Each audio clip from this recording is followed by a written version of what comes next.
Lumabas kami ng anak ko dahil may bibilhin ako sa pharmacy. Hindi nga kalayuan, kaya nilakad na lang namin. Kaya nga pala, alas 4 na ng hapon dyan, kaya medyo traffic kasi uwian na ng mga estudyante. Malapit nga lang pala yung bahay namin sa school. Talagang lalabas ng bahay, ang saya-saya ng anak ko. Para bang nakawala sa hawla. Tingnan niyo mo nga naman, may pakanta-kanta pa sa dyan with action pa. See? Ay nga pala, yung mama pala yung kumakanta o na para bang iwan. At nandito na nga tayo sa ating paruroonan, JJJ Pharmacy. Hindi ko nga alam kung ano yung pinupunto ng anak ko. Tinuturo nga pala niya dyan is yung Yakult. Yun. Kaya binuksan na natin, kinuha na natin para ibigay sa kanya.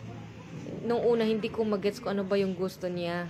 At yun, sinek niya natin. At nag-ask tayo kung magkano yung Yakult. At na dyan, bumili. At nang lumabas na kami, taran! Parang Miss Universe. Ayan, thank you po. Salamat sa panonood. Bye!